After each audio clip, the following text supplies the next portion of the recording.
I'm Elaine. And I'm Justine. And this is... What the Cluck? This is a moon calendar. And we're discussing the uses of a moon calendar. So I guess we could say a lunar calendar, maybe? Sure. And there it is on display here on the wall. Yes. It's like seashells. It does look like seashells. That's why. Very artistic from afar, very useful up close. And we're talking about the uses of a lunar calendar. One being you can plant your seeds when the moon is waxing. The idea being that that encourages the pull of the moon, like encourages them to come up out of the soil. So yeah, there's a lot of science behind it actually. And what did we call? What is that? Biodynamics. Biodynamics. By Steiner. And I don't know. My grandfather did it. He was a farmer. That's all I know. You can call it whatever you want. Yeah, biodynamics. So, sure. So let's go to. We also have a range of prices. Yes. You know, for people like me who are dirt poor. Sure. And Exactly.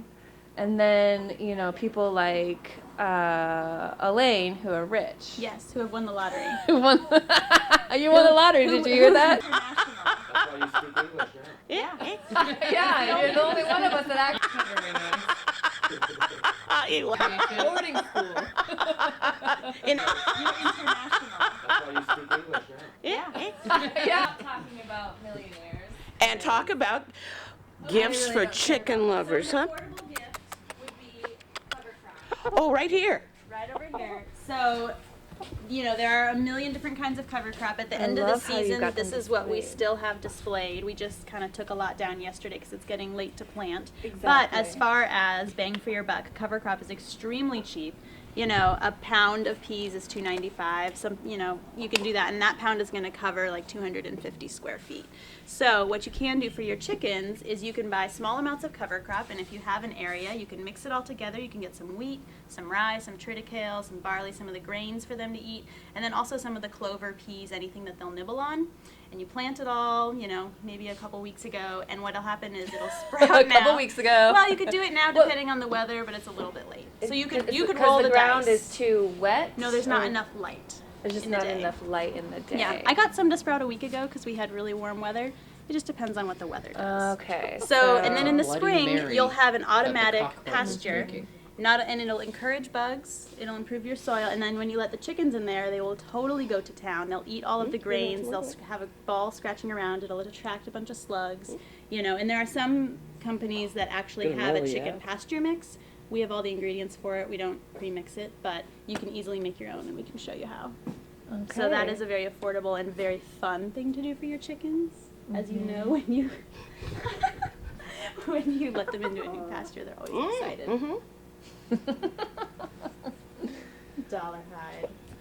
All right, and also, alternative gift cards for the season. I don't know. So you feature local artists here. So we have some Nikki McClure. This is Nikki McClure, for people who don't know. This is a Nikki McClure. This is, what's her name? That's Jill Bliss. Jill Bliss.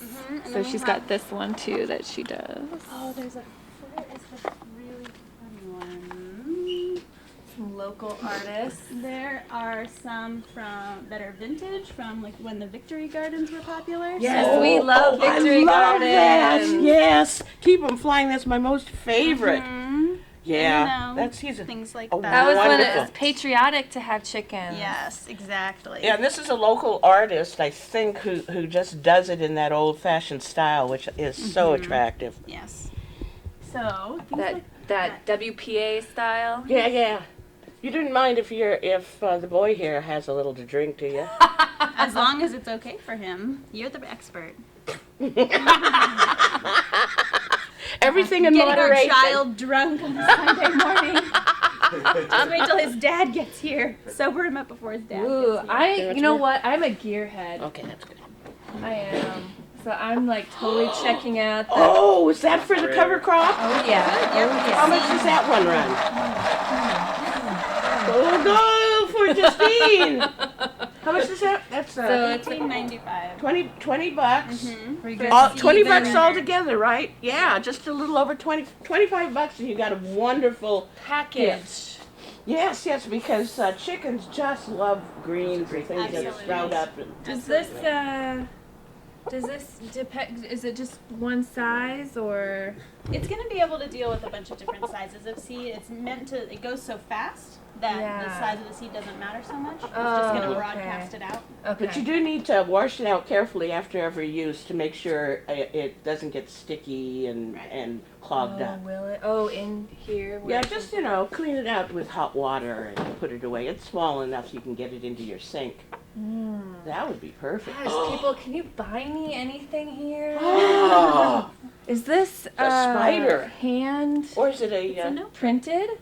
It is No, from it Eberhard looks- Press, and I'm not sure, but it's made with recycled end papers from publishing. Where's Eberhard Press? They are over by Microcosm. On like 12th, 11th. Love that spot. Madison-ish. Okay, so let's move. There's up always the to- pink scoop if you like to scoop with flair. Yes. Is that It's for very poop popular. scooping? Either for poop scooping or grain scooping or whatever kind of scooping you need to do. A lot of our chicken customers have this for their feed if they have a lot of birds. Oh. Scooping style. How much does that go for? This is $11.99, so 12 Another bucks. inexpensive, wonderful gift that you will have forever. Kind of fun. And your chickens would love. And then I think let's go. And then this is an amazing collection Oh, of look at all those books. books. Get Wow. close so people can see some of the titles, maybe. Yep. Of some. So these are highly recommended. These are things that Yes. you guys have purposely said we Yes. want. This is a book that anything here you guys have picked out personally as Yep, to have in your library. As a small shop, we have a lot of customers who come to us, we know them personally, and so we try really hard to only have things that work or are interesting or are helpful.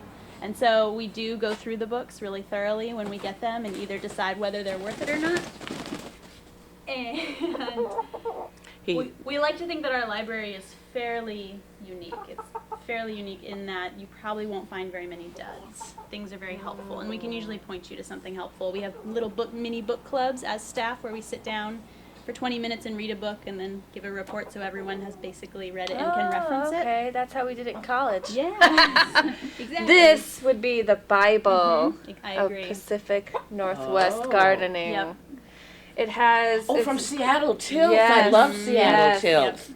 They also do a really good job of explaining good compost techniques. Yes, yes. They even tell you that how to compost your cat litter, which is very difficult to do, cat and dog And stuff. year-round gardening. Where's the so if you look here on the bottom, they do crop rotation techniques.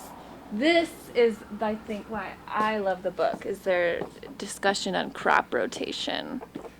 That is, I agree, is totally the Bible. We try to give that to any first-time gardener or people who have just gotten their community garden plot and aren't quite sure what they're doing. And And then the this- reverends get something different apparently here. It's so weird. The It's so reverends weird. of. And the Seattle Tilth, that the people that wrote this 2 years ago. It's called Your Farm in the City, and it's just a more thorough version of that, and it goes over a lot more topics. So talks about chickens, talks about cloches, talks about greenhouses, talks about pretty much they cover basic Yeah. of any topic. And how So- much does that go for? And this goes for $18.95. So still And wow, remember, still under 20 no bucks. sales tax in Oregon. Us and one other state. Right. But And that so this book is actually, we've all read it and been really impressed. It's really good, like beginner to intermediate knowledge. You could read this and really go for projects, rather than buying one book all about chickens. You can just read the chicken section, get a lot of good ideas, know a lot of basic anatomy, coop building, that kind of thing. But And then we're getting we're into- in the city, Right. and all of these people are doing this thing in the city. What is it? We're talking about urban farming. I mean, what is this whole sort of urban farming thing? So 'Cause urban we have no idea. urban farm.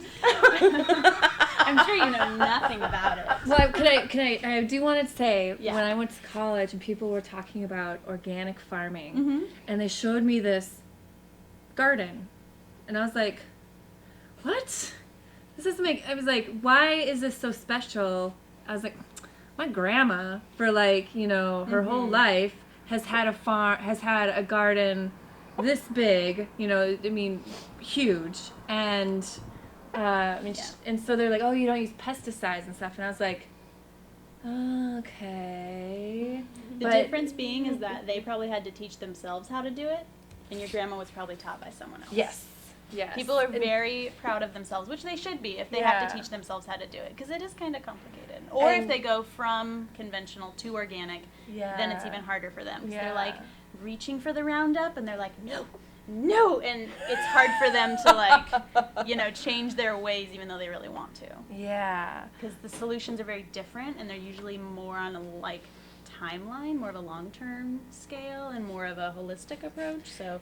And so would you say people who engage in urban farming are by and large self-taught? Or do they have a background? Who is it? What is this demographic? What does this person look like? That's a really good question. Well, they look like me, but I am not so much self-taught. I worked on a lot of farms, and I grew up with a garden. So for me, it was kind of secondhand knowledge from my dad, and then also from working on farms. A lot of people are probably teaching themselves with books and internet and friends and workshops. There's a lot of resources in town.